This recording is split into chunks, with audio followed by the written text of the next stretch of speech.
Hello and welcome to the Old Man Orange Podcast. I'm Spencer Scott Holmes. And I'm Dunigan. We're going full Batman for the next couple of weeks. It's much more Batman than probably, anyone would want to shake a stick at, but it really, you can always ask the question in life. Can you ever have too much Batman? Is that really possible? For some people, but they're not welcome here. Yeah. Well, I don't know. Yeah, I feel like if you meet somebody in life... That sounded way more sinister than I meant it to, but just like, shit, I think he's fucking serious. Yeah, there's like... I don't know. I feel like if there's somebody out there who tells you that there's too much Batman or something like that, I almost feel like you can't trust that person because, I don't know, if there's one thing I've learned in life is that Batman has never gotten boring. No matter how much Batman you kind of consume, no matter where it comes from, what year it is, what medium it is, and so on, it's just like you can just have copious amounts of Batman, and life just only gets better because of it. Even the Batman that's not the greatest, well, at least there's always something there like, well, that was interesting. Yeah, exactly. Well, it's like that kind of classic, like, Clint Eastwood's kind of saying, where it's like, you know what? Even the worst Clint Eastwood movie is still a pretty good movie. It's kind of like the same thing with Batman. Even the worst Batman thing is still pretty good. It's still probably better than most things. Well, for this, because it just kind of, the way it works is we're going to be covering a lot of Batman over the next couple of weeks, just be out of hindsight of just like, oh, well, we're doing this in honor of Batman Beyond getting its Blu Ray release, and then after that we got Batman Hush coming out. Then after that we probably have, I think there's something else happening. Last Night on Earth Volume 2. Last Night on Earth Volume 2 is coming out. So yeah, it's just going to be kind of almost like Bat Month, just about. Month! It's going to be, I was going to say it's going to be Bat-Timber, but it's not September yet. Fuck. That one sounded cool. Bat-Timber. Oh, maybe there will be if we have enough Batman. Where you guys go? We're celebrating August. That sounds like an old pagan holiday that didn't go anywhere. It's just like you find out that Christmas is really just the off-brand like winter solstice and Sabbath and all that, and they're just like, what about August? And they could have that one. We don't. It's hard to spin that one. It's either that or it's like that's your old like Jewish uncle's like made up holiday. He's like, celebrate August. Come on, you know what? You don't want to join in with me? It's like, well, no. You made that one up because your birthday happens to happen in August, and you thought it should be an entire... Yeah, August! See, it's a great holiday. Don't you fucking love it? Uncle Bob. That's what it is. So, I guess we're going in late July. Bully! Which almost sounds like bully, but... Batman can be a bully at times, so it's fitting. Yeah, he likes to bully people, with his awesomeness. It's not bullying when you're cooler than somebody else. You know what I mean? Shit, you should take that bullying. Flexing. Yeah, you just flexing. You happen to knock someone else over. Exactly. It kind of happens. What? You never had that problem in the weight room? See, that's why I work out alone. Cause I'm Batman and I do things alone. Do do do do do. From the day I was born. Do do do do do. He does this every fucking time. He's even mix matching songs together. Like I don't think he really knows what a George Thorogood song is. No, just if you correct him, then it's just going to lead into something else. Just let him do this, and eventually he'll leave. Maybe. Believe me, I keep on doing that thing where I turn around and I hope he's gone, but he just lingers. It's like he only does that when you need something. Batman, where's that money you owe me? Just turn around, he's gone. Yeah, he's got that one down well. Jeez, for a guy who has everything, for some reason, if he owes you $20 for a pizza, he's out of there in seconds. I don't know what it is. Shit, we invite him over to the Teen Titans, you know what I mean? Titan Tower in fucking San Francisco. We're gonna have a big old pizza party. You know who didn't throw $20 in? Let me tell you. If you turn to him, say, "Hey, Batman, can I get my DVD of Lord of the Rings back?" Just turn around, he's gone. I'm never skinning that back, am I? You know what's the worst part, too? Is we all know what he does. He took the DVD the second he got it, threw it in the back computer, burnt it to the hard drive, and now that's sitting in some trophy room, my own DVD of Lord of the Rings. It's on a pedestal right next to the giant penny. Yeah, exactly. We won the mini. That's the only part of the trophy room you do see. You forget there's other hallways of it. There's one of just, receipts to things he didn't pay for. Exactly. But, going into this Batman here, we're going Batman Beyond because this Batman Beyond's coming out on Blu Ray. And then this literally was, a weird, transition. There was, a post somebody did. They're like, yo, if if they do another Batman Beyond movie or something like that, I'd love to see this fucking Nightwing combination with Terry McGinnis. And I saw that just one standalone picture of that. I'm like, that looks fucking awesome. And it's like, oh, that's written by Kyle Higgins. I'm like, I'm sold. I'm there. I don't need to know any more. I'm buying it. And then to top it all off, I go on Amazon and it's like, oh, and it's like 1/3 the price off. Sure, why not? Or 2/3 off. Yeah, I just got volume 1, and you were the one that suggested we should do this series. And I'm going to say this is a good, we're just covering volume 1 of Batman. Batman Beyond 2.0 is the name of this series. And there's more than one Batman Beyond comic book series.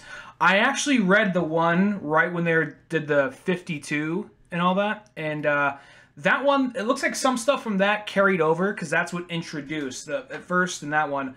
Because I didn't read it all the way through. I read the volume I have, but I just got volume 1 and I liked it. I just never got back into it. But volume 1 opened up with, they thought Hush was back, and somebody was coming after Bruce and Terry in a way that seemed familiar. I'm like, is it actually Hush? And you find out, no, it wasn't Hush. It was actually the defective clone of Dick Grayson. So the minute they didn't know it was a defective clone at first, thought Dick Grayson was the bad guy, trying to do that Dark Knight Strikes Back thing. But then you find out, no, it was a defective clone. Someone tried to clone Dick Grayson. He came out unstable, and the real Dick Grayson comes in and helps him out. So in this, I'm not sure what happened between here and there, but between that, Terry McGinnis and OG Batman, Bruce Wayne, aren't in speaking terms, and you got Dick Grayson more or less leading them and teaching them to be Batman. Yeah, which is like, that right there is just a sweet concept. And I really gotta say this, because like, Kyle Higgins really is, like, main reason like it always sells me on his kind of like books is that he seems to always be like the guy to take like pretty much like an awesome Saturday morning cartoon show or whatever, and then like, or even, it doesn't have to be cartoon, it could be a live action one too, like Power Rangers and so on. And do the thing where it's like, hey, here's a sweet show that you remember from like when you were a kid. Do you ever wish that just continued and just stayed as awesome as it always was? Well, guess what? Here it is. Fucking Kyle Higgins is going to do it right here in a comic book. Because that's like how that Power Rangers run that he did for Boom. Like, everything about that was like, dude, this is almost like, it's sort of like the way you remember Power Rangers without going back and actually watching it, you know what I mean? But then just 10 times better. Like, actually, I never read it, but the writing's actually pretty good and all that. Oh, dude, the writing's superb. I mean, like, because the thing is, it's just like, take Power, because, you go back and watch Power Rangers, and the thing is, it's one of those shows where, like, it looks awesome, it's got, great characters and so on, but it is kind of just a corny show, it's not, it doesn't hold up like Batman the Animated Series, let's just say that, you know what I mean? It's not that you can't watch it, but you kind of go back, and it's like, I feel like, I don't know if you could seriously watch it, you know what I mean? Like, you could watch a couple episodes, kind of get those fond memories, but, like, to go back and just seriously, like, hardcore, just, like, watch the entire thing, like, like you would do with Spider-Man, or like what you would do with, animated series, or even Ninja Turtles or something like that. Like, I don't know if you could do that totally with Power Rangers. I mean, you could, but you know what I mean. It'd be a workout to some extent. Exactly. Where, like, you read this comic book of it, it's like, the characters are all the same characters you remember. They look the way they look. Nothing's changed, anything like that. But now you're getting these badass stories. It's taken serious. Everything about it's sweet. Now, here's not so much a problem with Batman Beyond. It's more of just my own, because I like Batman Beyond. It's a good show, but it's not my favorite of the DC cartoons. The thing is, the reason it's good is because it has most of the original people working on it. Andrea Romano, I believe, Bruce Timm, Paul Dini, Alan Burnett. Burnett, is that his name? Yeah. It has a lot of those, and plenty of other people who I'm forgetting right now. Sorry about that, but so that's why it's such a good show. But on top of it, I get why they did this. At the same time, it's kind of a weakness for me. They said, look, we didn't want to go in and just have Robot Penguin or the son of Two-Face. We wanted to make Terry stand up on his own 2 feet. And I get that. But the thing is, a lot of the Batman Beyond villains, not all of them, but a lot of them just aren't as strong or as recognizable as original Batman villains. And the thing about that is there are some that do stand out, like I think Max Powers, who was the guy who was kind of like a Lex Luthor type, but when like his skin would shed and his skin would be green, and you see his skull kind of luminescent and all that. That guy was cool. Mm-hmm. And there's other characters. None of them were really all that bad. It was just kind of, even though the show was good, it just didn't hook me as much because I was like, I'd rather kind of see a fucked up future version of Two-Face or Scarecrow, and they had spiritual like versions of those, like Spellbinder or Spellbinder, whatever his name is, the guy with the swirl. He's meant to be kind of like a Scarecrow type. Ink is meant to be like Clayface. So spiritual ideas of the characters, but at the same time, it's one of those things like there's always that thing in the back like that could be real Bane, but every so often the show would reach out like all right, we'll bring in Mr. Freeze, or okay, we'll bring in the Joker, or we'll bring in Ra's al Ghul. And I think this comic does a good job of balancing those two. Yeah, because I kind of agree with you at the same time too. It's like, don't get me wrong, like I like Batman Beyond, but it doesn't have that same impact that like the previous Batman sort of did. It's more just like, I think Terry McGinnis is a really cool character. I like the look of the Batman Beyond thing and like the whole kind of idea behind it. But yeah, something about it's just not, I mean, it's good, but it also like, and I think some of the villains, they almost like, some of the spiritual successors almost sort of feel kind of like knockoffs in a sense, and that's always just kind of like, I think that is kind of the key thing, is like some of the villains just don't, they're just not as iconic. And, you know, it's not saying that you can't make a brand new iconic one, because I just look back, like, you just go back to the animated series, or even like, I'll use Superman for example. Like, you know, like Livewire was a character made for that TV show, and I felt that character was like one of the best Superman villains ever made. So, you know, that was only a couple of years prior. And a lot of the best characters ever were at one point new characters. I like a lot of the new characters Scott Snyder came up with, like Court of Owls, Talon. I liked Mr. Bloom was creepy. So if you look long enough, I'm sure there's other characters, like Hush, who by Jeff Loeb's a fantastic character. And by this point, he's not that new. He's like 15 years old. But he's like the exact same age as Batman Beyond.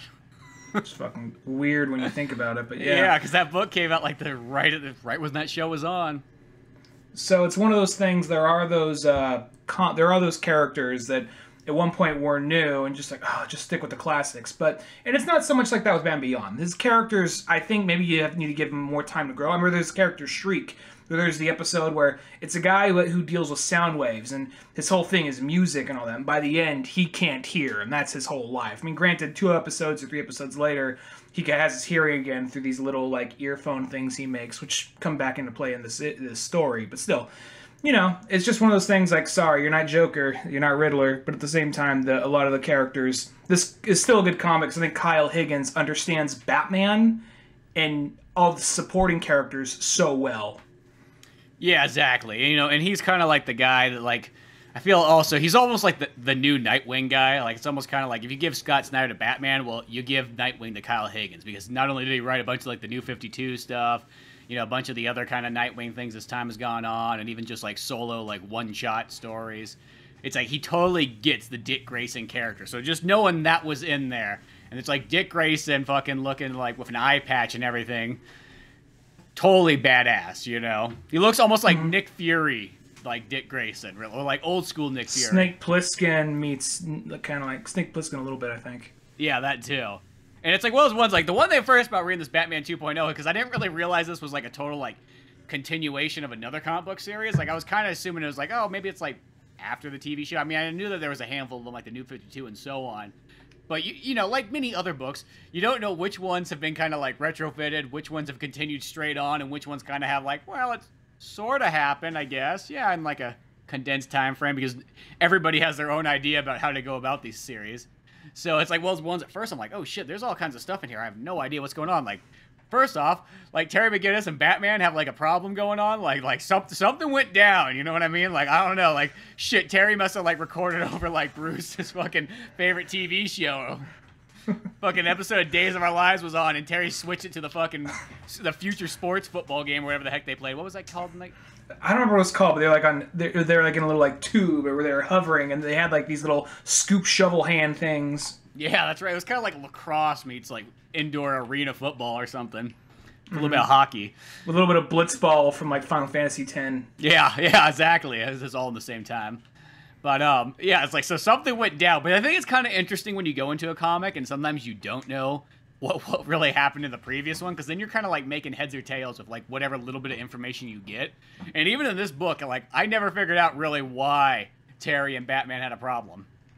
Here's the thing. I don't know why they had a problem, but I can narrow down why. It's the same reason they'd always have a falling out on and off throughout the show. Bruce is being a dick, and Terry is being brash and wants to go solve crime, and Bruce is like, you have blind spots, you're not ready, blah, blah, blah, you know, and then Terry being like, fuck you, old man, I can do what I want, you know, I got the suit, what are you gonna do, you know? So, and out of that, it's kind of one of those things where that doesn't bother me at all, because I could just kind of fill in the gaps and see what happens there.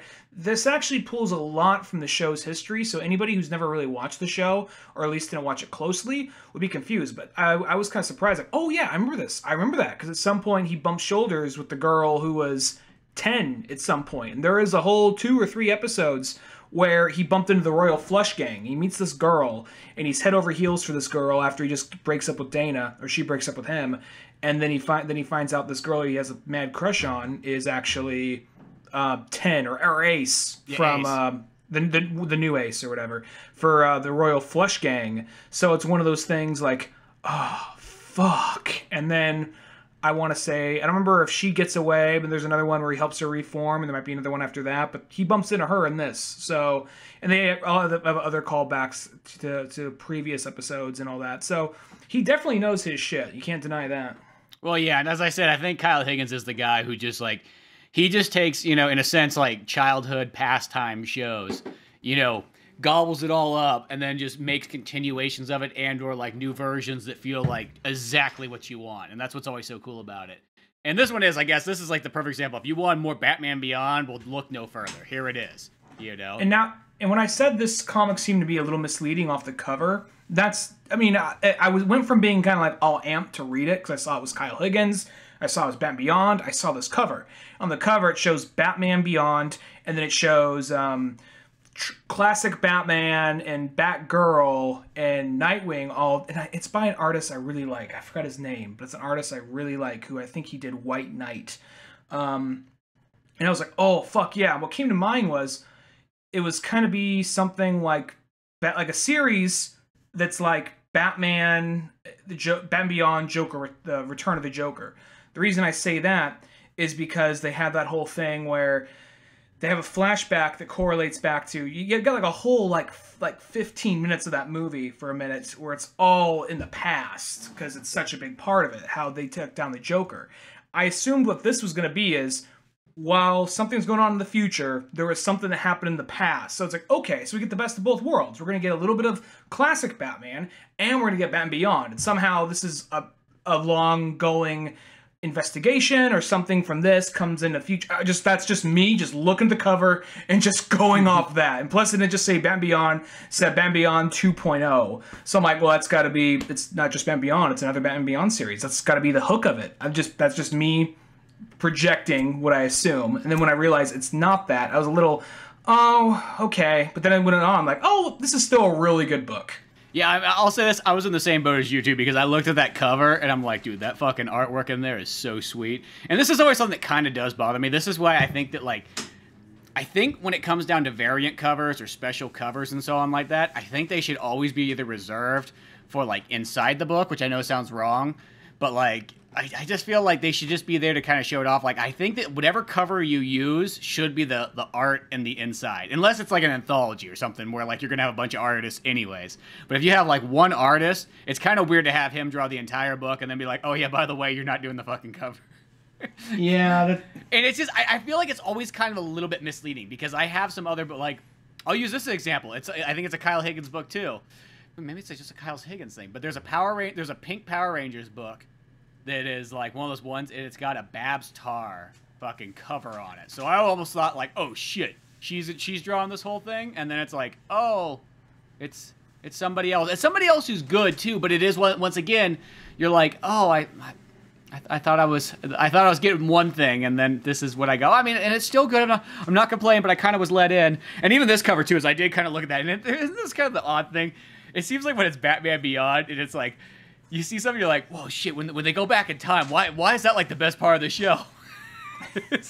You know? But I don't know what it is. It's like, I think it works well when it kind of cuts back and forth. Like, if there was a Batman Beyond, like, show/comic, whatever the heck you want to have, and, like, it did literally just have, like, an intertwining story between, like, past, present, and future, I feel like that does work out really well. Because I think you get, like, everything you kind of like. You get, like, the cool sci-fi futuristic of Batman Beyond, but then you get your classic characters and so on. But yeah, I do think that cover is kind of like it's sadly misleading, and I think that is kind of like the only downfalls, and like it's something that does always kind of bother me. Like here, I got like a brand new idea. I know this sounds odd, but for variant covers, I think this is how they should be used. Why don't they go on the back cover of a comic book? Now, this is granted a graphic novel, but let's just say a single issue. Now, I know that's kind of hidden there. But, like, say, like, instead of having, like, variant covers, which is always just confusing because, you're in the store and you're like, do I have that one or do I not? I know I don't have that cover, but, gosh, I can't remember what the number was that I'm missing. And that's always just a pain in the ass. But if you had it where, like, okay, you have your normal cover on the front and then you flip it around and you have, like, your variant cover. Like, they do it sometimes with video games. Like, you'll get a case and then you can flip it around. And then, like, on the other side, there's different artwork. Like, Dragon Quest XI had that, where it had, like, pretty much like the New Kids version on the cover, and then you flip it around, and you're like, oh, there's a Kara right there. Fuck that other shit. Don't give me... like, I want it to feel like it's, like, 1988 all over again, Or, like, Resident Evil had it where, like, one side was, like, Leon and one side was Claire, Like, it's like stuff like that. I'm like, I think comics could do that well. Because think about the back page. I mean, granted, that's mostly an ad slot. But beyond that, though, it's just a back page. Yeah. Well, I just want to point this out. The cover, it's by Sean Murphy and Jordi Belair. And as good of a job as they did, and I love this cover, I'm sure they've heard this 1,000 times, but Batgirl's missing a cape. Well, maybe something happened. See, we don't know what the Sean Murphy story is. I mean, we don't know what the Sean... Or maybe it's like, dude, I worked so hard on these fucking backgrounds. Like...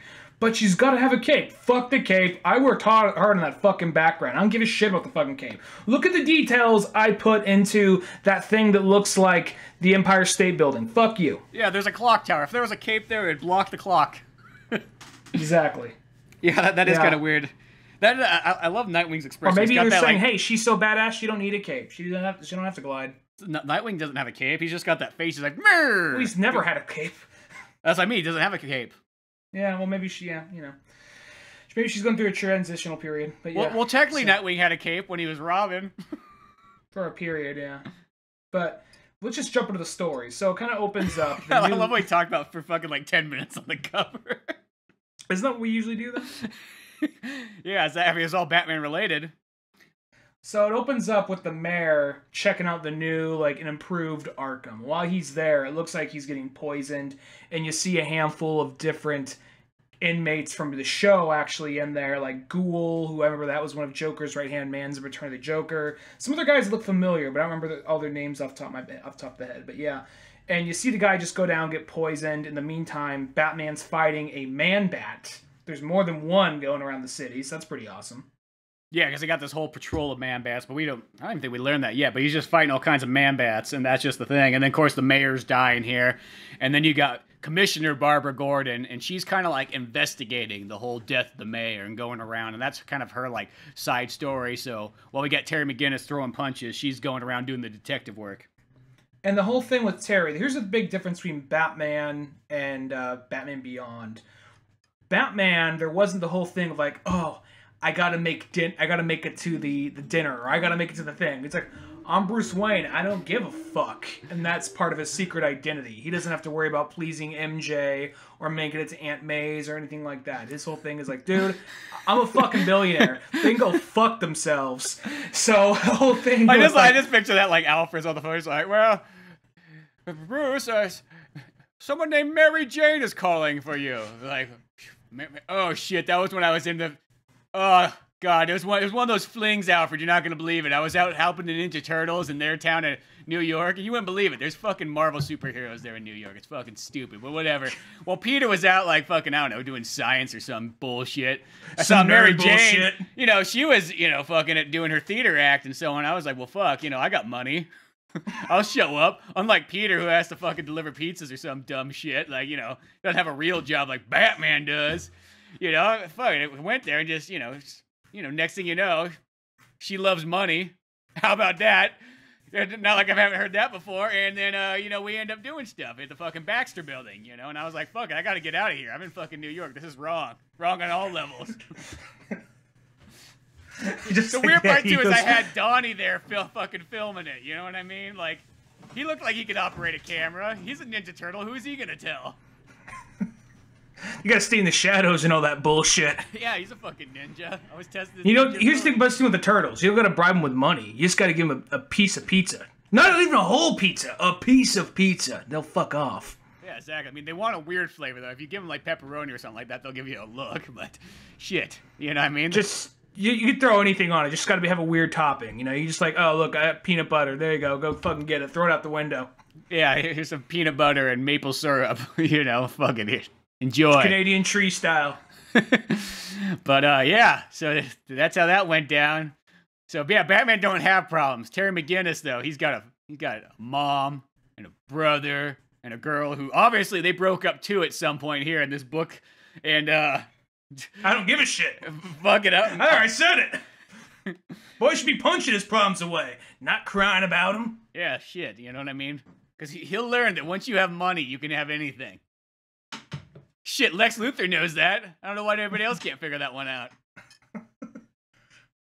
You know, I would probably be cool with him if he wasn't such a fucking douchebag and he, you know, just grew some fucking hair. I can't stare at his head too long. It grosses me out. Maybe that's why we never got along. I just kept on staring at his head. But yeah, didn't he used to wear fucking wigs in the 70s? Can't we go back to that? Yeah. Gene Hackman's got a few lying around. Ask him. Yeah. But, Terry's, you know, of course he broke up with Dana at some point. I'm assuming that's what happened in Batman Beyond 1.0, which must have been maybe the New 52 run, if I had to guess. Mm-hmm. Well, they broke up, I guess, and he's in college now, so that's cool. We can drop the high school shit, and he's in college. And just, you know, it's the whole thing of him trying to balance the duality. I guess that's what happens when you got a younger superhero who does not have like a constant cash flow.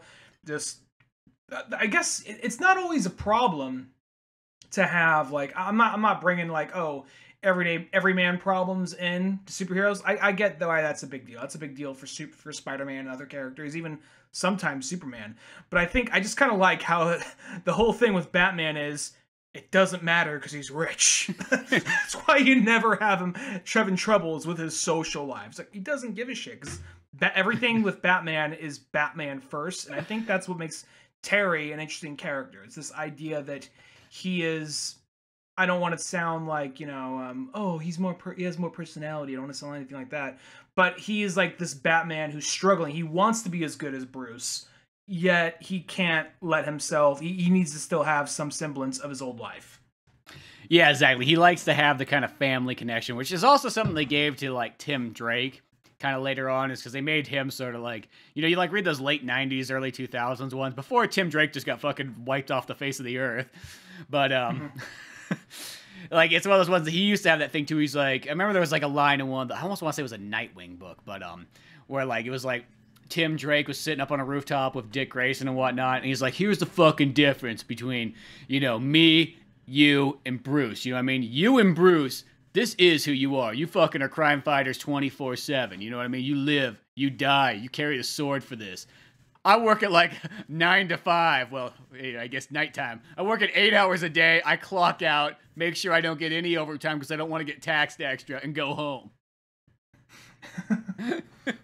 And I just thought that was kind of an interesting way it goes about. Like that's the Tim Drake way. He's like, yo, I'm committed, but like, you know, I want to have both. I want to have a fucking yin yang kind of lifestyle going on, not this like I live to be the Bat or I live to be the Nightwing. Yeah. It's just one of those things where, and then like, I remember there's that one that I sent you that, I don't know, sometimes when, I want to say they describe what happened, apparently, and he was a member in like, Batman was making like this special like, quasi Black Ops team of just different heroes. He actually, Clayface was on the team. Clayface was reformed. Spoiler was on the team. I think maybe Katana. Yeah, I think so. And then Tim Drake, Robin. And I want to say that they were just leading this team trying to figure, and maybe even Batwoman. I don't remember. But they're trying to like just have like, all right, I can't be everywhere at once, so I want you guys to be in this cool tight-knit team, and I want Tim Drake and Spoiler to run it. And then out of that, what ends up happening is in the middle of a mission, Tim Drake dies, like at the end. Like, he sacrifices himself. And that was somewhere in Detective Comics. Now, I'm sure he's probably come back between here and there, but that was the big thing when you're like, what happened? Because I was reading a couple Batman books for a while. I'm like, not like Tim, and everybody would go quiet. Like, the fuck happened to Tim? You got they totally just like erased him. I'm even surprised they brought him up. I just thought it was funny because every so often they would mention Tim. Like, would you do that if Tim was here? They just like, yeah. What? Someone tell me what fucking happened to Tim. I'm like, oh, that's what happened. Okay. Like, I found out like almost 2 years later. I think it's kind of like. It's like, okay, you know, you kill one Robin, it's a big deal. But now that you've tried to kill, like, all of them, it's kind of like, okay, it sort of loses its mystique each time you try to kill one. Like, why don't you just have Tim fucking retire? I think that's a better one. Like, dude, would you say if Tim was here? Yeah, but he's off on a beach in Puerto Rico right now. That stock trade went really well with Bitcoin, just saying. Like, you know what I mean? Like... Batman's like, yeah, I mean, like, yeah, it was paid. I mean, you know, he said he wanted a salary wage. I mean, I just thought, like, okay, he's a businessman. I get Tim and stuff. I didn't know he fucking was investing to retire at an early age. I didn't know that's what, you know, being Robin was all about. He wanted an easy way out at age 29. Cheap little fuck. Yeah. Batman still don't understand Bitcoin. I was born around old money. I'm gonna die around old money. Yeah, you know, I mean, I got a grave in my backyard of gold, and you know what? I like to keep it that way, because that's what America was founded on. I'm only 5 days away from death. I already have the hole dug up. I'm just gonna walk in there and plop down one day. It'll be a good death. It'd be like a pirate's death.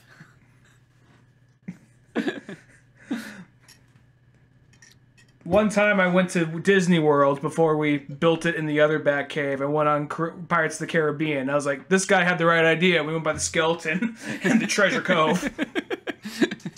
Yeah, I have half that gold. You know when they said that it was missing from Disneyland? I took it. Yeah, just saying. I got those connections. Fuck that mouse. Yeah, I didn't know it was fake gold. How was I supposed to know? It was just fucking laying there. I was just like, shit, everybody stay in the boat. I'm getting out. It was real to a child, and that's all that matters. It's still in my fucking cave. It's right next to the giant T-Rex. Exactly. So anyway, moving on.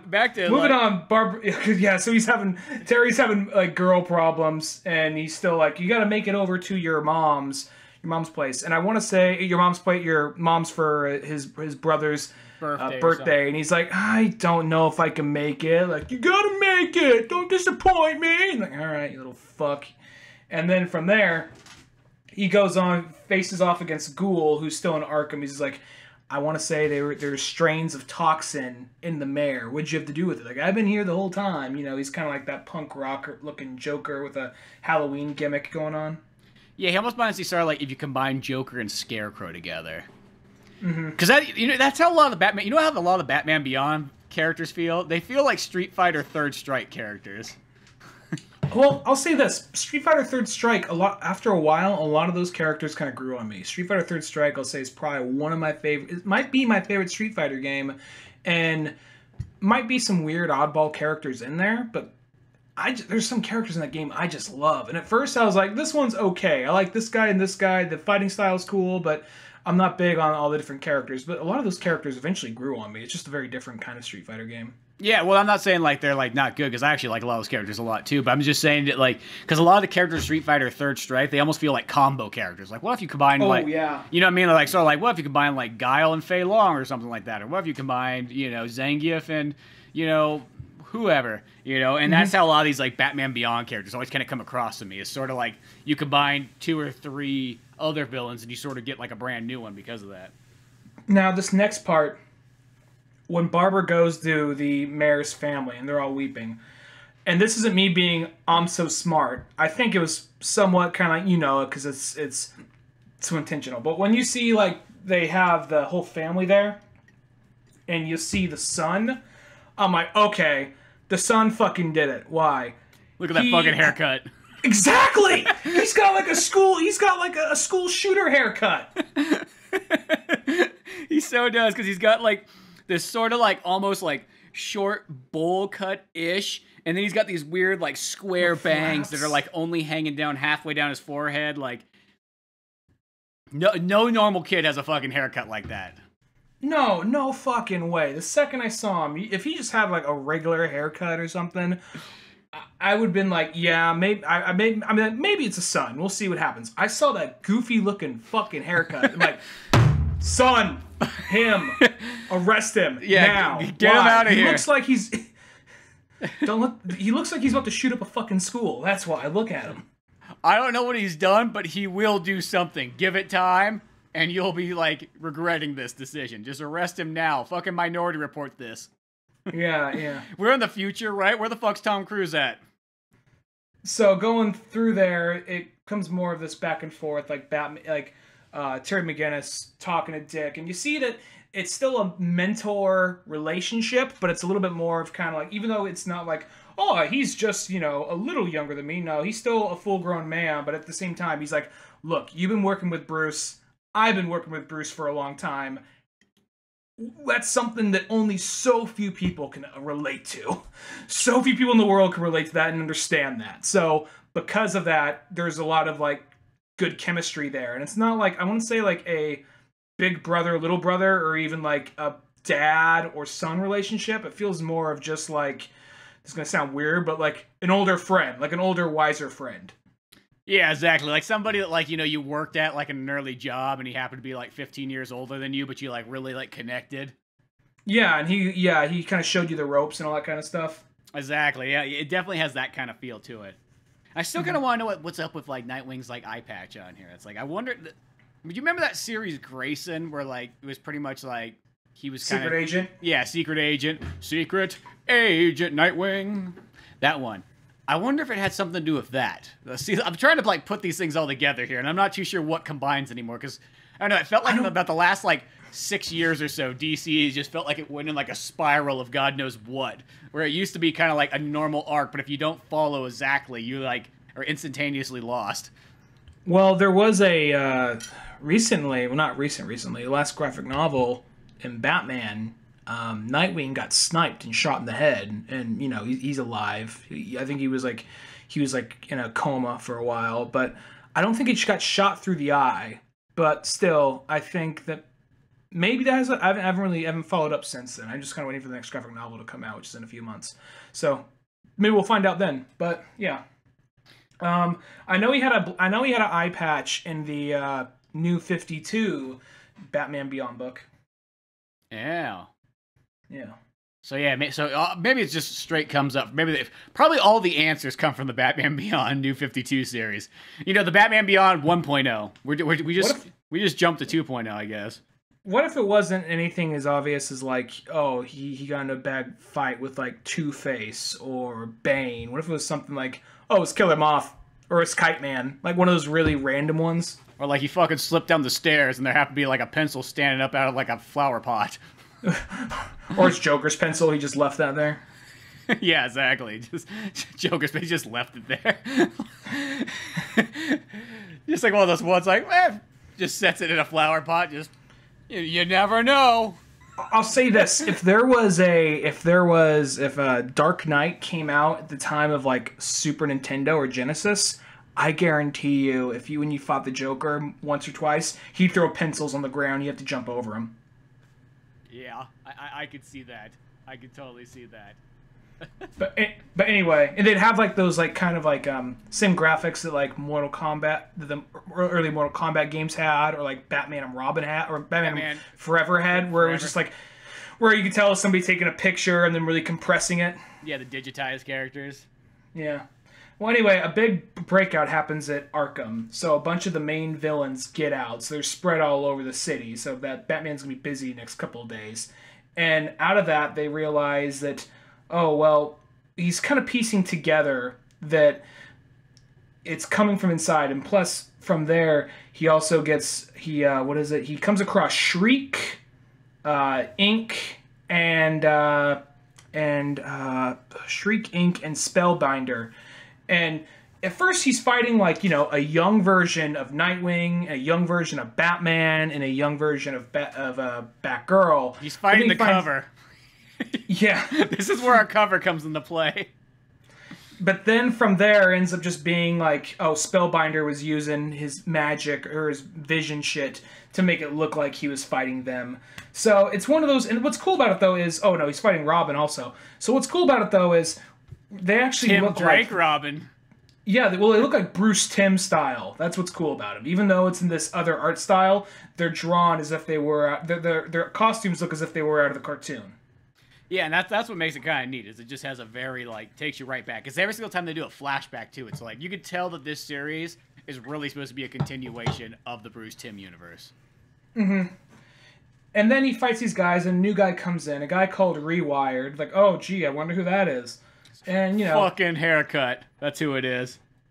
Well, here's the thing. At some point, because he's like, this guy who just shoots a lot of electricity, he's able to, like, absorb it and send it back out, you know...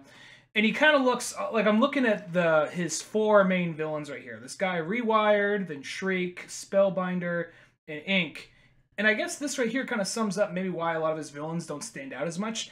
They all look like faceless people in jumpsuits. This guy just happens to be a little bit of red. This guy's in some metallic stuff, and Ink just this lady form blob thing, you know? Yeah, they do kind of always have those characters where it just looks like he's fighting a bunch of, like, training ground characters. And... I don't know if that's like, okay, because you know, like in that late 90s period, that's like... Simplicity? Well, it's like, and it's like kind of like, by doing that, it's like, if you make them fight things that look like robots, it's not nearly as violent, where, you know, in the early 90s, it's all about fucking taking your fist out and punching it across somebody else's face, you know? Mm-hmm. And I think as like time went on, they wanted to make things a little bit less violent, so, you know who doesn't have fucking rights? Robots. So make them look less human, make them look more... Because that's the thing, because they had to deal with a lot of censorship from WB. Like, WB really... I mean, that's the true testament of how good that animation team is and still told great stories. Because, like, somebody could... I mean, I'm not expecting someone to get shot on the screen or something like that on a kid's show. But you couldn't even so much as imply death. And even going back to just the original Batman animated series. When... the Graysons died, like, you can't show them falling. Like, well, that's how they die. But you can't show them falling. Like, okay, what are we going to do? And you see them swinging, and then it just holds, and then you just see the rope swing back. You're like, well, we didn't show them falling, and you don't see a body, so who knows? Like, okay, that makes sense. Here's some of those, like... This is the reason why so many kids grow up to be such fucking pussies, because they just... I'm not gonna say that's really the reason, but they don't give kids enough. They don't give kids enough like fucking credit what they can handle, you know? Exactly. I always think it's one of those ones like, you know what? I think it's best just to let a kid know just right away. It's like I always have like kind of the saying that's like, once a kid's 10 years old, you fucking treat him like a full-on adult. You know what I mean? And it's not here's saying, a knife, go get dinner. Yeah, I mean, it's not like, yeah, but it's just that sort of thing that, like, once they're 10 years old, I think it's like, dude, it's time to fucking, like, let them know. I mean, you don't need to sit down and be like, hey, let's go watch Clockwork Orange, because that might turn out differently. But beyond that, though, if a kid's like, hey, I want to watch fucking Terminator 2, it's like, you goddamn right, you're going to do it. Fucking, you're going to get a job at the steel mill. It's everything's going to work out. You're going to start dating Let's Betty. Get you a union card. Yeah. Going back to that, like, apparently in a lot of even in Batman Beyond, because that's a lot of like Return of the Joker, they had to like re-edit that because like we're not going to show a kid shooting the Joker. It's like he's a bad guy and it isn't going to DVD, or this is going to DVD. It's not coming to TV. Like, we don't care. We're not going to advertise this on a children's program network. It's like, oh, go fuck yourselves. And What was it? There was one... Apparently they do the same thing they do with South Park. Like, they would write things way more outlandish. So when they put in the thing they really wanted to get there, that they would... That it would look like small potatoes. They just, like, swipe it aside. Apparently, there's an episode in Batman somewhere where a bunch of hyenas are just eating out of, like, a baby carriage. And they like, we're not going to let you put that on there. Like, we didn't think you would. That's why we have this thing over here. This thing we knew you'd overlook because of that. And see, that's always a smart one, too, is you distract them with something that sounds way worse, and then you kind of have, like, your little thing hidden there. Mm-hmm. That's one thing I will say. I'm so glad that those kind of days are pretty much about done. I think we're so finally past that. You know what I mean? Like, children don't have to suffer anymore by, like... But then again, I mean, I will say there is always that classic thing that, like, sometimes when there's, like, more restrictions, you end up can create kind of almost like cooler stuff because you have to work around it, and you might find an idea that you would have never found on your own. You know, if you have, it's almost that thing. It's like if you have all the like the choices in the world, sometimes you're almost overloaded. But once you start like having something like minus choices out, it's sort of like Robert Rodriguez on like El Mariachi. You know what I mean? Once you like only have like so many things you can do or what you have to use, it almost makes your creative decisions actually really cool, and you come up with like all kinds of neat stuff. So there's always a toss up. I mean, but I still just have to say, like, I just love how we like have this DCU universe now where we can have fucking rated R Batman and nobody bats an eye anymore. It's at times voiced by Kevin Conroy, so it's like, yeah, we know who the fans are. Exactly. So, but anyway, Batman gets into a big scuffle with all these different teams, and Rewired, who's this new guy, seems to be handling it, and he meets up with Ghoul, and for some reason he has to knock back modified Joker toxin in order to take in these energy surges or to withstand it. It was something to that effect. And here's one more thing. He lifts up his mask enough for him to chug some of this stuff, enough to see his mouth, but not enough to see that stupid fucking bowl cut. So it's one of those things like, yeah, I know what's going on here. And as the battle goes on, he's basically, they narrow down, like, all right, we figure it out. We think we know it's him. Even before the mask comes off, they figure out it's him. And going forward from there, at some point they think Terry's dead because he gets into a big bad scuffle, and his pulse goes blank. But apparently his suit took him on autopilot back to Wayne Manor, and Bruce doesn't even fucking talk. He just like sees him. Apparently he patches him up, leaves him in the cave with like a handful of clues down there, just folded in a newspaper. Like, thought you might want these. And then later Terry's like, Bruce figured it out. He didn't even have to leave his fucking house. He knows everything, but we're not talking. No, after that time that he erased my fucking sports game off the DVR, fucking, that was it. I wasn't having any more of it. Also, he could watch Cheers. He has the entire box set. But he still has to record it over my programs? What's up? That is so not Shway. Yeah, they use Shway and Drek. Yeah. The slang from the show. That's always the thing. Whenever they have like future slang in shows, it's like in Firefly, how they always say like shiny. Oh yeah. You know, we gotta create some type of, you know, kind of like sayings and so on to have there. It's just like no different than like Dark Knight Returns and so on. Hey man, he don't shiv. He Billy Berserk. He Billy Berserk. He's my kind of nasty Billy. Like, what? Yeah, I don't know. He's gonna get Billy Nasty. He's Billy Nasty. That's what it is. Billy Nasty. It's what Billy Corgan screams before he fucks. Billy Nasty.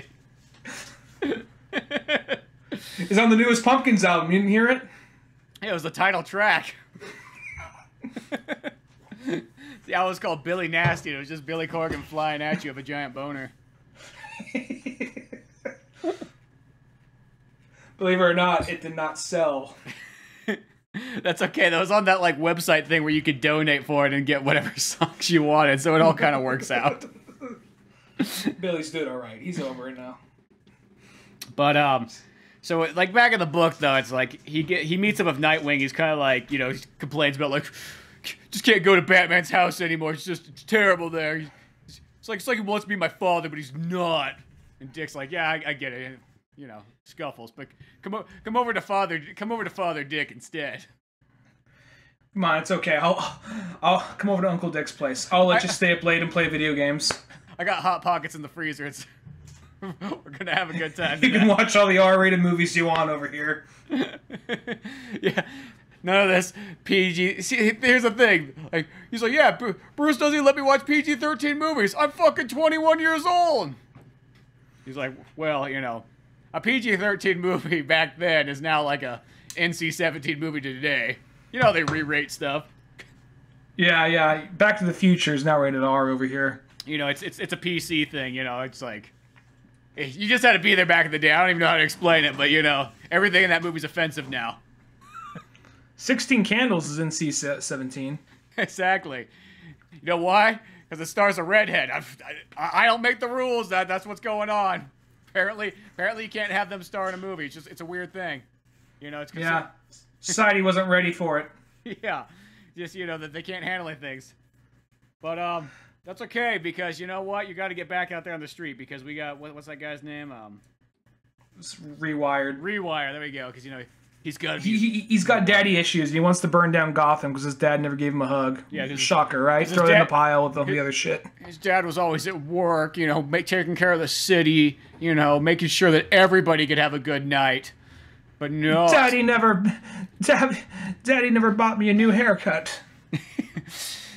That's always what he does. I will say it's like that's one of those kind of character arcs, and I feel like I've said it so many times, but it's like I hate that kind of like the kid who just is like so ungrateful for all the work his like dad does. You know what I mean? Like I don't know what it is. Like that always fucking bothers me in a movie where it's like here's this fucking guy working his ass off. Trying to make sure that everybody's fucking kid has a good fucking life in Gotham. And here you are, thinking you're some kind of fucking special, because, dad wasn't home on time because he had to work late again. Or dad didn't make it to fucking soccer practice. Or dad didn't make it to see you get your fucking yellow belt in karate. Well, fuck you. Dad was stuck in traffic. Guess what? My dad got eaten by a fucking wheat thresher. Don't ask me how that happened in Brooklyn. Yeah, But, I mean, in Bloodhaven. No, but, like, what ends up happening here is just this big battle happens. He's absorbing all this electricity, basically enough to destroy the whole city from the certain point that he's at. So, they're having this big battle happen, and Batman, Ben Beyond Batman, is like, Dick, I might need some help here. He's getting too strong. I'll give you the signal to win. And then he looks like he gets shot down, looks like the plan's going bad. Then all of a sudden his dad's there, like, son, I was never there for you. He's like, Daddy! I was never there for you, son. I'm sorry. I did it all for you, this and that. And I knew that I knew it was going to be one of these two things. And once again, that's not me gloating. I just, you read enough of these kind of stories, you just piece it together. And he's like, I'm going to burn it all! He doesn't care. He's about to do it anyway. And you realize it's Nightwing using... I assumed it was going to be he was wearing, like, that same, like, hologram mask that he had in, like, in Court of Owls, but apparently they were just using one of Spellbinder's orbs to stop him, or to make the illusion.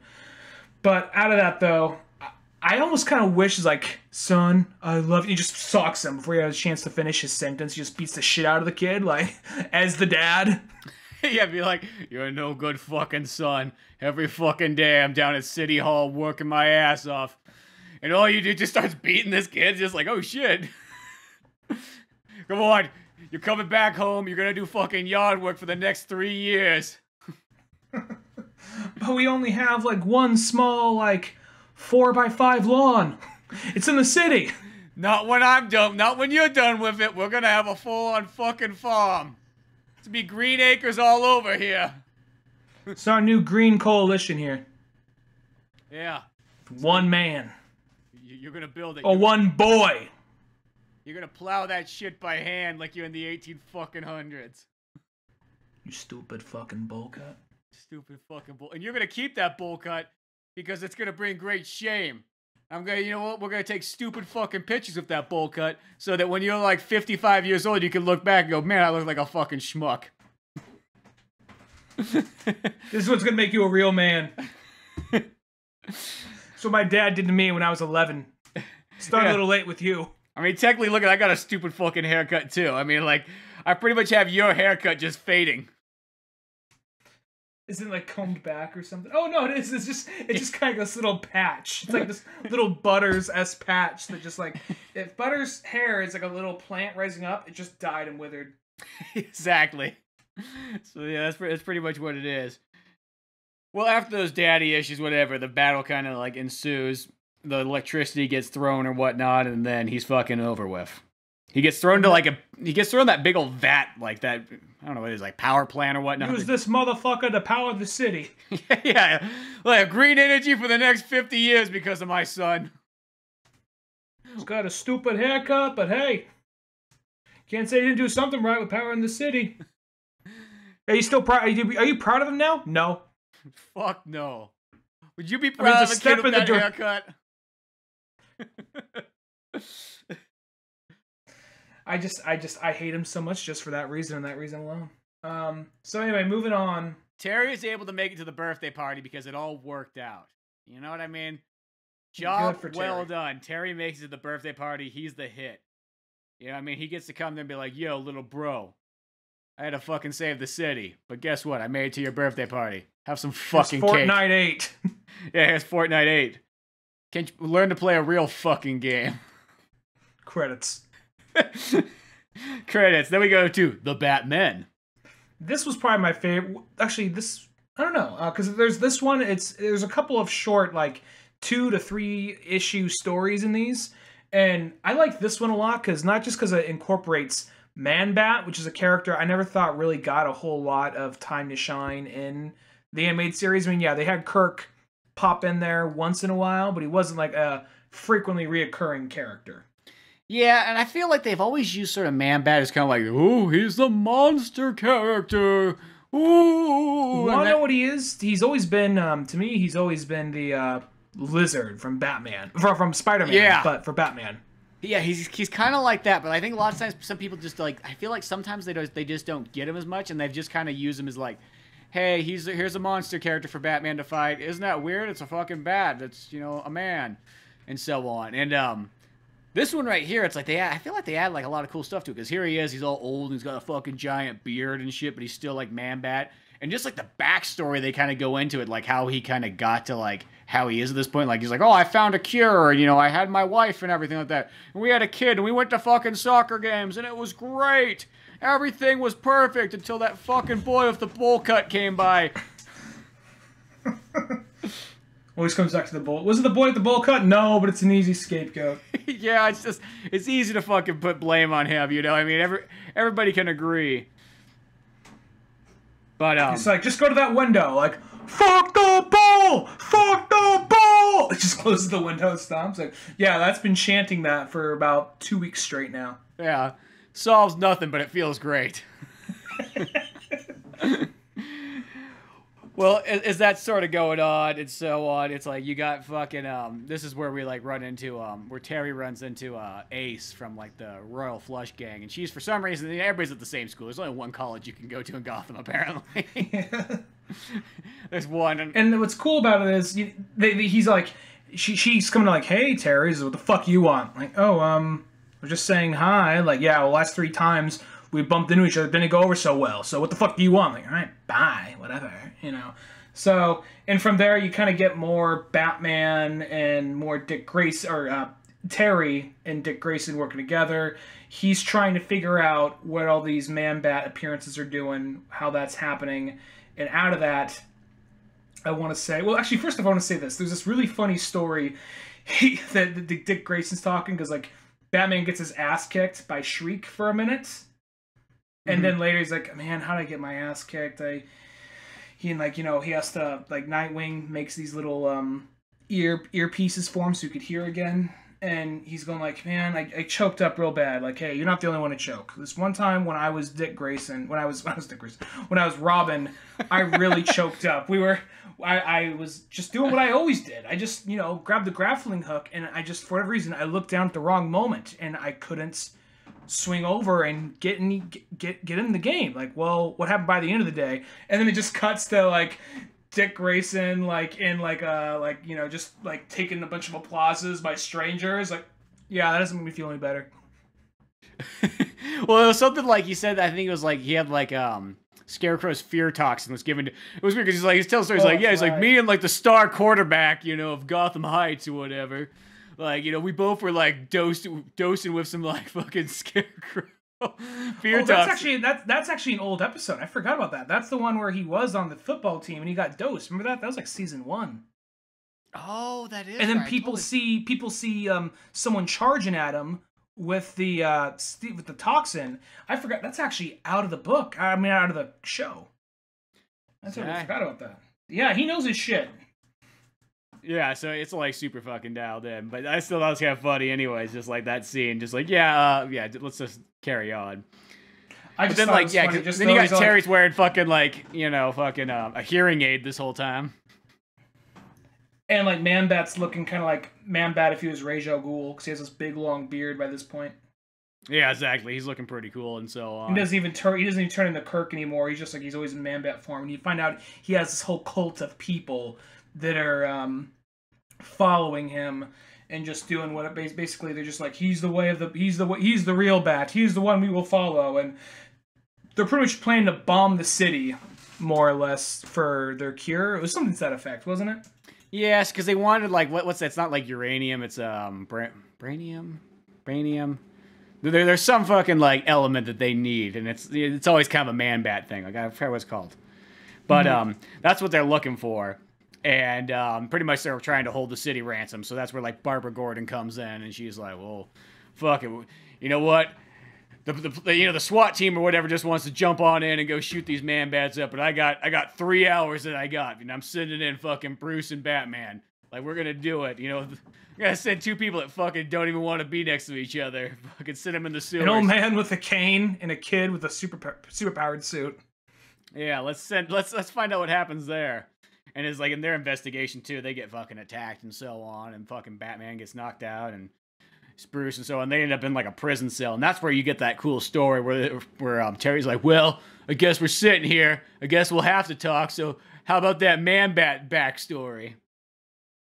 And then that's where he finds out that, you know, he and Man-Bat and Bruce became friends at one point in time and worked together. And he covers a lot of stuff from the original animated series that happened to Man-Bat. So it doesn't just pull from Batman Beyond, but the original series as well. And out of that, you know, his wife ended up getting, I think, early onset... Parkinson's or something like that? Parkinson's, yeah, it was Parkinson's. And they said instead of jumping from doctor to doctor, they just like, you know what, let's just... we're going to get her a lazy boy and fucking just put her in front of the TV. Let's get you dying, come on. Oh, but it's going to be a lazy boy that's got like a fucking ejection seat button on it too. Because at some point it just like throws her out. And it's like, oh, mom broke her hip. That's what happens when you shop at the Acme store. And it's like the whole time mom's like, or whatever, she's like, well, I don't want to, you know, I'm just want to die and just live the last 6 months. And Kirk's like, fucking bullshit. I'm going down to the lab. But you've been in the lab for the last 4 months. It's where I fucking belong, getting you a goddamn fucking cure. They don't call me Kirk Langstrom for nothing. We're gonna get you through this. I got through being Man-Bat. I can get you through Parkinson's. I'm testing it right now.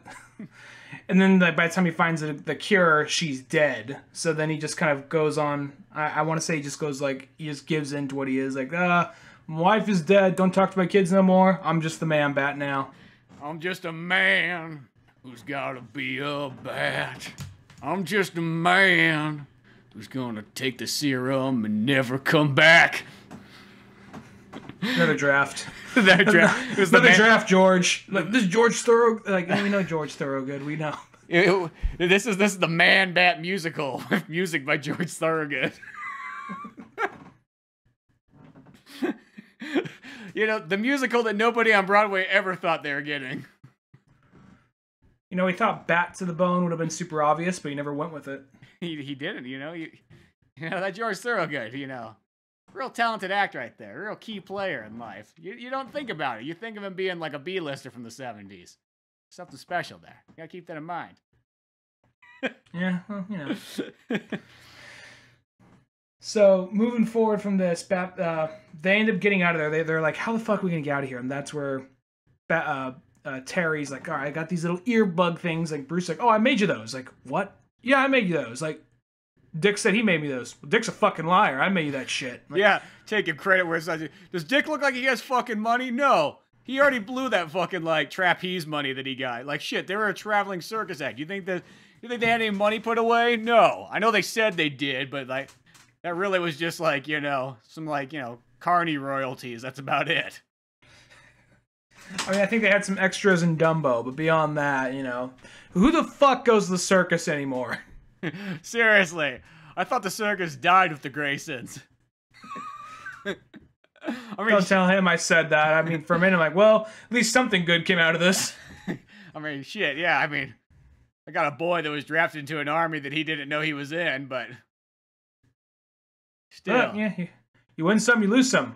I won a soldier, he lost a family, but hey, you know, I think the world broke even. But still, put those fucking iPod earbuds in that fucking lock there and shatter it for me, will ya? I want to get out of here. So what ends up happening is that from there they end up going against and fighting the whole group of man-bats together, because it's just not one man-bat. There's a whole group, but Kirk is, since he's the OG, he's the bigger, more badder one, and they fight a bunch of them at once, and Bruce is ultimately having this conversation like, you shouldn't you shouldn't do this, and they're getting closer to the countdown, and he's like, well, I can't back away, and you're right. It was almost kind of like that part in The Rock, where the Michael Bay's The Rock, where he's like, you know what? I never had any intention to kill these civilians. It was always about just trying. I was kind of bluffing to some extent, but I'm gonna blow this thing up because I don't want to seem like a fucking pussy. So, because I want it to end. So he stops it from just reaching out to the city, but kind of sacrifices himself and pushes Terry and Bruce out. Oh, yeah, that's right. And they kind of come flying out and so on. And do we know it's like, what, Man-Bat, like, sacrificed himself in this thing, do you think? Completely? I don't think it was so much like, do you think he's dead for good? I mean, for, like, the Batman Beyond universe thing. Maybe. He might be. I don't know. Did they ever bring Talia back after the episode with Ra's al Ghul,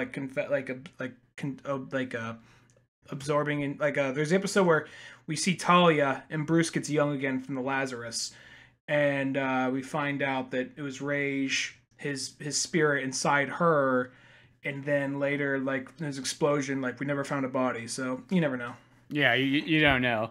There's also, here in this Man-Bat thing, there's also the Woman-Bat, or the Bat-Woman. Man-Bat, Woman-Bat, whatever. Yeah. Because he's got, like, this, like, lady that he saved, or, like, little girl, pretty much. He's, like, this fucking, like, 90-year-old man. And he's, like, this, like, 20-year-old, like, gothic chick that he's like, yeah, I saved her from a prison. Well, what? She was gonna fucking die there. Shit, she hadn't had anything to eat in 3 fucking weeks. So, you know what? I fucking inject her with some Man-Bat. Gave her Snickers and we called it good. Next thing, she won't fucking leave me alone. This whole cult thing wasn't even my idea. It was her idea. It's like, this is a fangirl gone to way farther than I ever thought she'd go.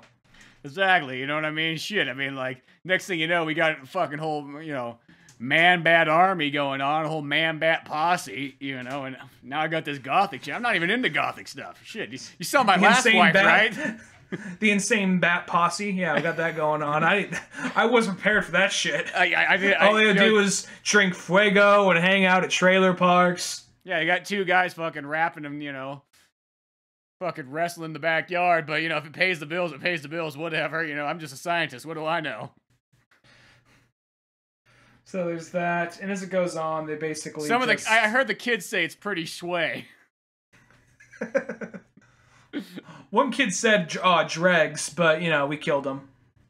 Yeah, we got rid of that fuck. We need to eat something that day. We were in bat form, so, hey.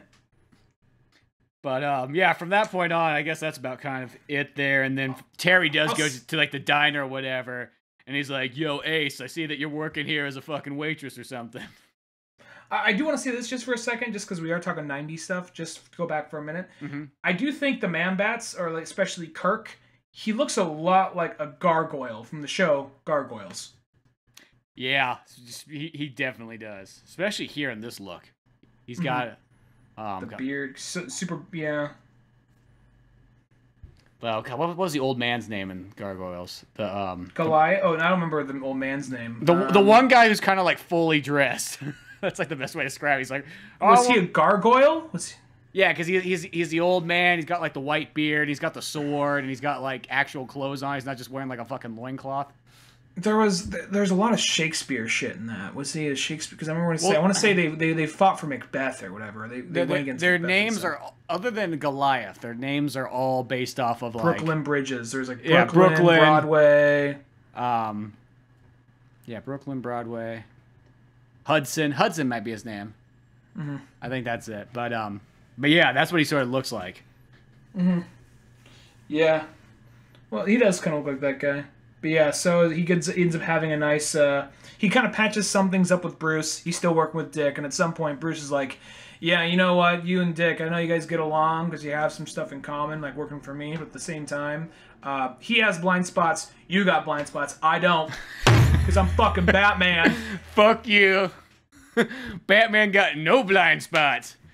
Batman, like, here's the thing. I can close my eyes and back up a van, still no blind spots.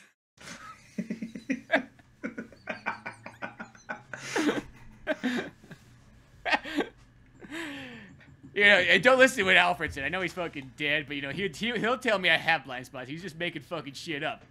I know how he is. He's sneaky that way. He's British, you know. Just keep that in mind. I mean, I know that sounds fucking racist now in the year 2050, but fuck it, I'm an old man. I can say what I want. I was raised by a British man. Alfred had blind spots. That's why he's fucking dead. He's not as good as backing up the Batmobile. Went right off the fucking edge of that very narrow bridge that goes out the fucking waterfall. And, you know, I know Tim always brings it up and says, yeah, but why'd you let a 99-year-old man fucking back the Batmobile up off that fucking ledge that has no railings on it? And I was like, well, shit, that's what keeps you young. You know what I mean? Like, is backing a Batmobile down a fucking, like, with no sides on it. You know, I learned something from Star Wars back in the day. You know what I mean? If you don't put fucking railings up places, it makes you that much more cautious when you go across that area.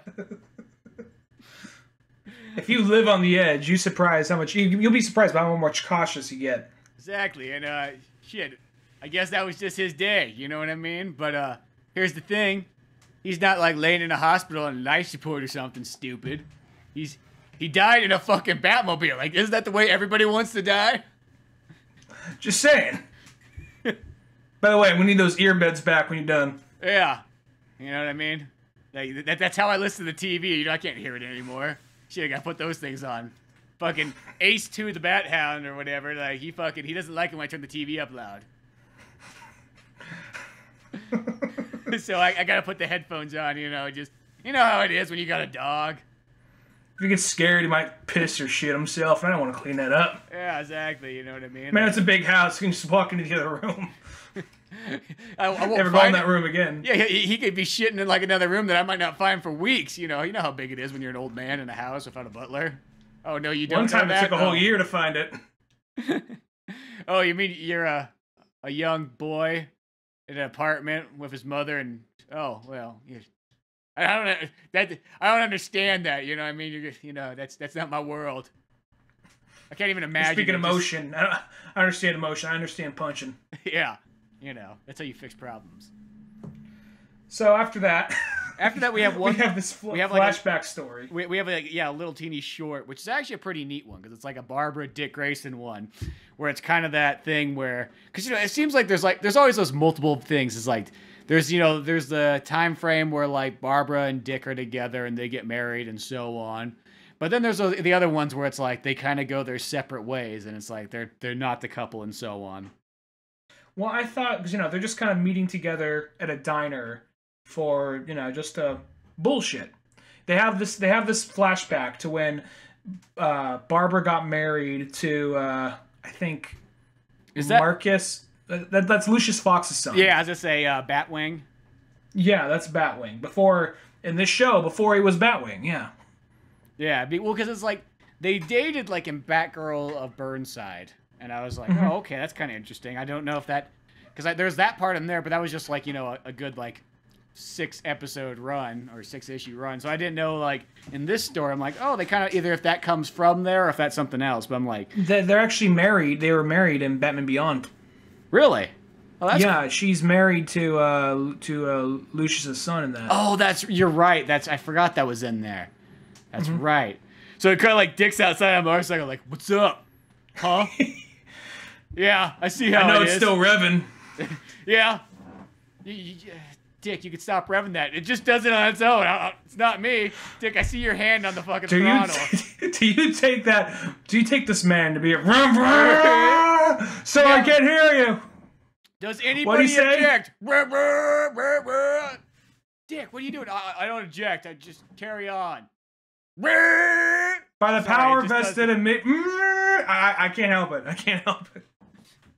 I mean, like, I'm happy for you. I feel like if I say anything else, it's going to be taken out of context, so I better stop now. It's that weird thing, you know what I mean? Like, destiny has a strange way. It's like, Dick, you could just going, why are you She starts talking. He's like, where am I going to go now? I've got nowhere else. You're all I've known for 70 fucking years. And then basically we just cut to modern day. They just have this thing where he just meets her out there by this tree. He says like, hey, I just want to wish you good luck. Here's a batarang. Like, oh, gee, one of these. I've never fucking seen one of these before. Awesome. Thank you. You know. So he just hauls out of there. And they're having a diner. Fucking does a donut like right in the fucking front yard. Right in front of the gazebo. Yeah.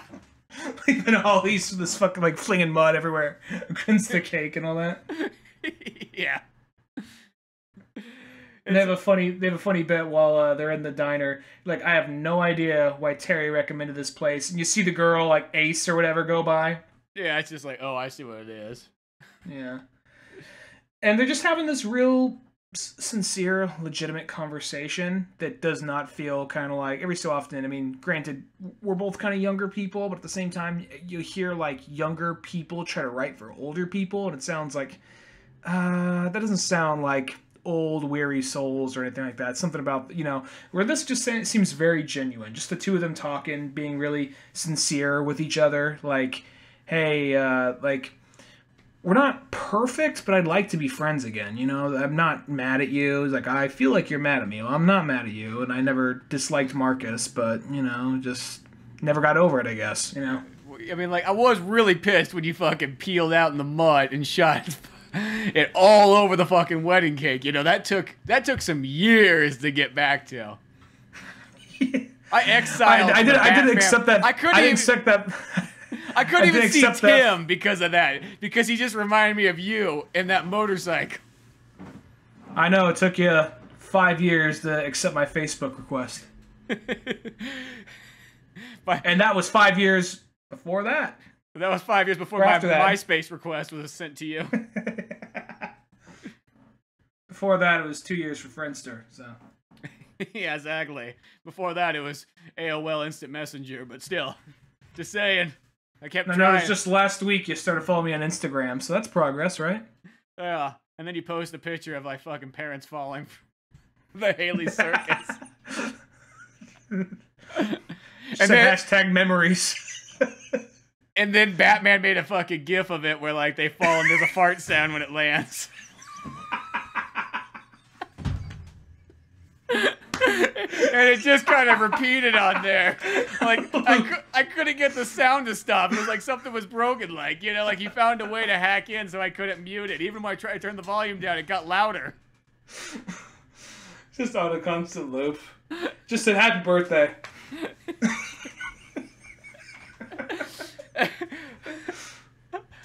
From one dead parent's son to another.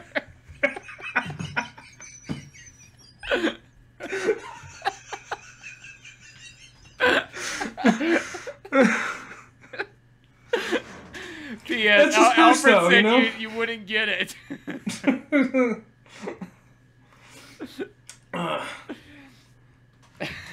That's just Bruce, though, you know? He's not much of a kidder, but that's the reason why most people don't respect his brand of humor. They say Batman doesn't have a sense of humor. No, he does. It's just a really fucked up sense of humor. Oh, but shit, when they're having a conversation here about the old days. I don't remember. Oh, and it's like she fucking they pull the batarang out or whatever, and then fucking like Dick breaks it like a fortune cookie. Gives it to her, like, well, here's one half for me, one half for you.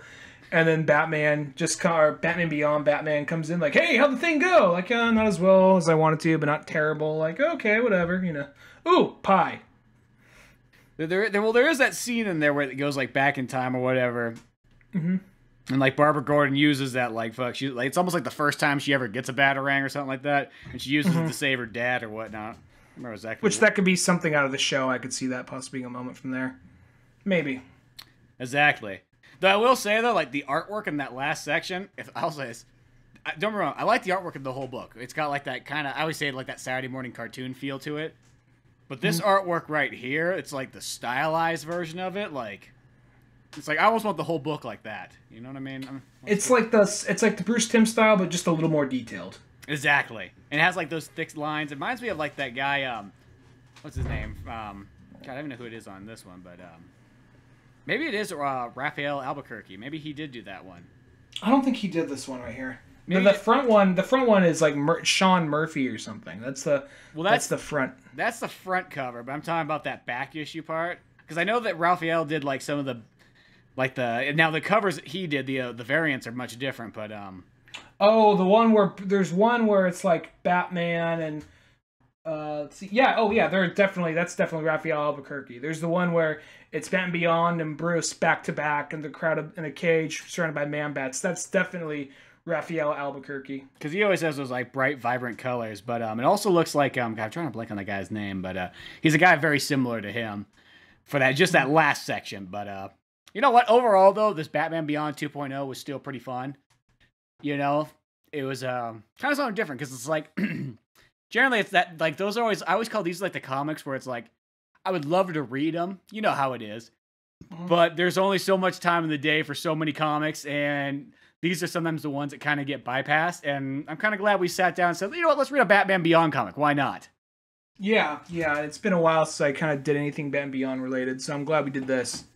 So I think that was a fun one, and we'll put links in here in the description and whatnot, so if you want to grab the book, or if you want to grab the Batman Beyond Blu Ray set, so you can experience what it was like in the 90s in a completely different format.